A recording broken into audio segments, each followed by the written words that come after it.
이스라엘과 이란 간 무력 충돌이 격화하며 국제유가와 원달러 환율이 급등하고 있습니다. 코스피는 중동 리스크의 3,000선을 앞에 두고 숨고르기를 하고 있는 모습인데요. 최상미 이화여대 경영학부 교수와 함께 경제 상황 살펴봅니다. 안녕하십니까? 안녕하십니까. 예, 지금 이스라엘과 이란의 군사 충돌이 이어지면서 유가가 급등하고 있는데요. 국제 유가가 100달러를 넘어설 수 있다. 이런 전망까지 나오죠. 네, 그렇죠.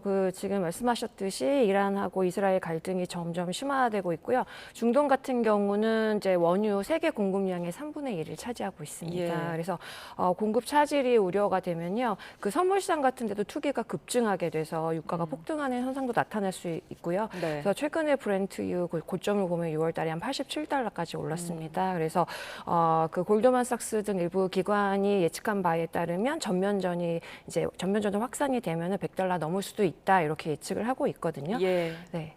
국내 반영에는 이제 2, 3주 정도가 걸린다고 하는데 네. 이게 유가가 오르면은 물가가 오를까 봐 지금 걱정인 거잖아요. 그렇죠. 한국은 원유 수입을 거의 이제 100% 의존하고 있습니다. 수입. 네. 그래서 유가가 상승이 되면 당연히 그 정제유 가격도 올라가게 될 거고요. 예. 그다음에 이게 관련해서 물류 가격, 에너지 가격, 그다음에 농산물 가격까지 지속적으로 이제 서클로 이제 파급이 될 것 같습니다. 근데 예. 말씀하셨듯이 이러한 그 유가 상승의 영향이 국내 경제 전반에 미치기까지는 2에서 3주 정도 이제 영향을 줄 것 같은데 네. 휘발유 가격은 최근에 보면 말씀하신 대로 1,700원대인데 전년 대비 14%나 오른 경향이 있거든요. 그래서 예. 이게 물가 10% 상승하면 그 유가가 10% 상승하면 전체 물가의 0.3%에서 0.5% 이상 상승 효과를 미친다라는 KDI 추정치도 있는 만큼 네. 이제 물가 상승은 피할 수 없을 것 같습니다. 예, 여기에 더해서 원달러 환율도 급등하면서 1,380원대로 진입을 했는데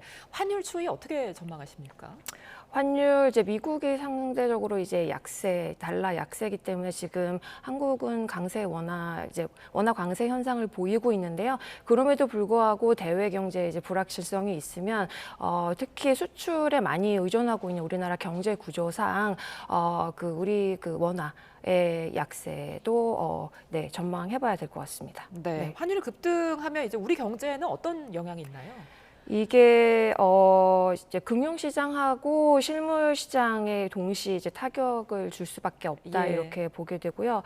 이게 저희 그 환율 급등하게 되면 수입 물가가 증가하게 되겠죠. 예. 당연하니까 그러니까 이게 경제 전반에 물가 폭등 지금 하고 있는 물가 상승에도 지속적으로 영향을 주게 됐고요. 그 다음에 지금 말씀하신 중동 리스크 같은 경우랑 악재랑 겹쳐지니까 이게 굉장히 그 대외 환경, 우리 경제 환경을 가늠할 수 없는 급변 가능성을 이제 보여줄 수 있을 것 같습니다. 예. 네. 자, 이스라엘 이란 전쟁이 길어질 경우에 우리나라 이제 중동 수출에 타격이 예상되는데 여기에 가장 중요한 게 호르무즈 해협의 폐쇄 여부라고 하더라고요. 네. 이게 호르무즈 해협 같은 경우 보시면 세계 원유 수송량의 한 20%가 여기를 통과하고 있거든요. 엄청난 양이고요. 우리나라 수입 원유의 60%가 이제 여기 중동산입니다. 그래서 만약에 봉쇄가 된다면 첫 번째로 물류 대란이 일어날 수밖에 없고요. 그다음에 해운 보험료도 같이 폭등할 수밖에 없게 됩니다. 그래서 네. 우리나라 이제 중동의 이제 수출 비중도 보면 전체 수출량의 약 7.9% 2023년 기준으로 차지하고 있고요. 이게 품목이 자동차, 철강, 기계, 플랜트, 기자재 등 굉장히 우리나라 수출 중심 품목인데요. 여기에 더불어 에너지 비용, 그러니까 수입 비용도 상승하게 될 거니까 결과적으로 경상수지가 매우 악화될 수 있겠죠. 그래서 네. 말씀하신 원화 약세 압력도 더불어서 굉장히 확대될 가능성이 있어서 외환 시장, 우리나라 외환 시장에도 불안성을 가져올 확률이 있을 것 같습니다. 예. 자, 상황이 이렇게 심각해지고 있는 상황에서 오늘 오전에 경제금융당국 수장들이 회의를 열었습니다. 중동 정세 그리고 이제 그렇죠. 관세 정책 등에 대해서 24시간 점검 체계를 가동하기로 했다는데 그렇죠. 어떤 구체적인 대책도 나왔습니까? 이게 이제 말씀하셨듯이 관계부처가 중동 위기 대응팀을 운영하겠다고 발표를 했어요. 그래서 여기에 비축유, 지금 유가가 급변할 거니까 9천만 배럴을 지금 보유하고 있는데 이거를 단계적으로 방출하는 것도 검토할 거고 유류세 인하하는 결정이 됐지만 이제 그 유류세 인하하는 연장. 근데 과거에 보면 한 25%까지도 그러니까 인하한 사례가 있거든요. 이 부분도 이제 추가 인하 검토 가능성도 있고요. 그다음에 외환 시장의 안정화 조치도 같이 고려를 하고 있는 것으로 알려져 있습니다. 그래서 달러 매도 개입도 확대할 수 있는 가능성도 논의되고 있습니다. 예. 자, 그런데 이런 여러 리스크 속에서도 우리 증시가 지금 강세 그렇죠. 상황입니다. 네네. 지금 코스피가 2,900선을 유지하고 있는데 힘을 잃지 않는 이유는 뭐라고 보세요? 이제 보시면 전통적으로는 뭐 중동발 리스크나 외국의 리스크가 발생하게 되면은 위험 자산을 회피하는 현상을 보였거든요. 예. 그래서 안전 자산인 달러나 금으로 이제 투자하는 이런 현상을 보였는데 최근에는 흐름이 보면 일부 투자자들이 위험 자산 선호 투자 경향을 계속 보이고 있습니다. 예. 특히 신흥시장으로 이제 투자를 확대하고 있는 모습도 보이고 있는데요. 예. 특히 우리나라 같은 이제 우리나라 증시는 최근에 외국인이 순매수를 계속하고 있습니다. 6월 달에 한 3조 원 이상 매수를 했습니다. 그리고 이제 이게 또 글로벌하게 보면 반도체 경기가 회복될 거다라는 이제 이런 기대 심리가 있어가지고 예를 들면 이제 삼성이나 하이닉스 실적에 대한 기대도 같이 동반 이제 영향을 준 것 같고요. 그 다음에 이제 한국은행이 환율을 좀 인하할 가능성이 있다라는 이런 시그널을 보이고 있으니까 여기에서도 자금 유입 가능성이 있는데요. 이게 이제 우리나라뿐만 아니고 글로벌하게 미국도 그렇고 유럽도 그렇고 홍콩이나 중국 같은 경우도 지금 이제 증시가 상대적으로 이런 경제적으로 굉장히 불확실한 상황에 있어서도 강세를 보이고 있는 상황이거든요. 예. 그래서 이게 이제 제가 설명드렸듯이 중국 및 아시아에 대한 신흥시장에 대한 투자가 유입되고 있다라고 보시면 되는데 이게 과거에 대비해서 또 이러한 신흥 국가들이 경제 펀더멘털이 굉장히 좋아져서 달러 약세 때문에 투자자들이 좀 더 이렇게 신흥시장에 투자를 하는 이런 이제 트렌드를 보이고 있다 이렇게 볼 수 네. 있습니다. 네. 자, 미국 주식을 사왔던 서학개미들도 미국 주식에서 돈을 빼서 국내 장으로 복귀하고 있다 이런 말들이 있던데 이런 흐름은 어떻게 보세요? 이게 이제 서학개미, 미국의 주식에 투자하는 이런 개인 투자자들을 말하는데요. 최근에 미국 주식을 매도하고 있다고 합니다. 그래서 네. 이유는 뭐냐면 지금 우리 원화가 강세를 보이고 있으니까 달러는 약세고 환차익을 실현하고 그다음에 이걸 가지고 국내 주식에 재투자하는 이런 흐름을 보이고 있는데요. 네. 이게 이제 말씀드렸듯이 원화 강세 국면에서 달러를 환전하고 원화 재투자하고 그다음에 개인 투자자 중심으로 굉장히 대형주를 매수하고 있는데 보시면 코스피 200 안에 들어있는 주식들이라든지 AI나 2차 전지 관련 ETF 거래량이 상당히 증가함을 보실 수 있습니다. 그래서 네. 이게 향후 계속 지속할 수 있을지는 이제 국내 물가가 어떻게 관리가 되느냐, 금리는 또 어떻게 안정될 것이냐 여기에 달려 있을 걸로 보입니다. 네. 코스피 상승 여력이 좀 충분하다 이렇게 판단할 수도 있을까요? 네, 그래서 이게 코스피가 3천을 돌파하느냐 안 하느냐 예. 이런 걸로 좀 판단할 수 있을 것 같은데 보시면 2021년에 3천을 한번 이제 돌파했는데 그 이후에는 장기 횡보를 보였단 말이죠. 예. 근데 이게 이제 핵심적인 요인은 외국인이 지속적으로 우리나라 증시에 투자를 하느냐, 그다음에 우리나라 경제 펀더멘털이 좋아져서 수출을 지속적으로 잘해서 회복을 할 수 있느냐 이게 중요한 변수로 보이고요.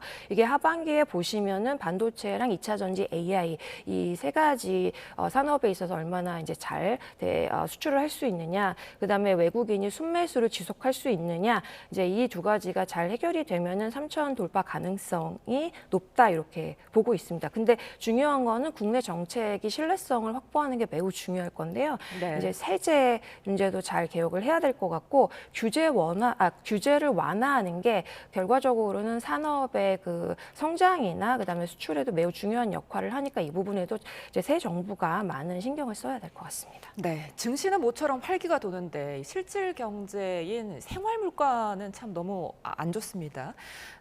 우리 의식주 물가가 OECD 평균을 크게 웃도는 걸로 나타났죠. 그렇죠.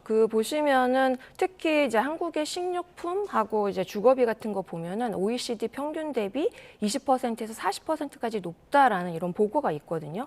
그리고 식료품 자체로 줄여서 보면은 OECD 2023년 리포트에 따르면은 56%가 더 높다. 예. 이런 리포트가 있습니다. 그래서 이게 보시면은 그동안 물가가 지속적으로 상승을 했는데 실질 임금 자체는 또 약간 정체된 모습을 보였기 때문에 체감 물가 자체는 더 높게 느끼실 수 있고요. 네.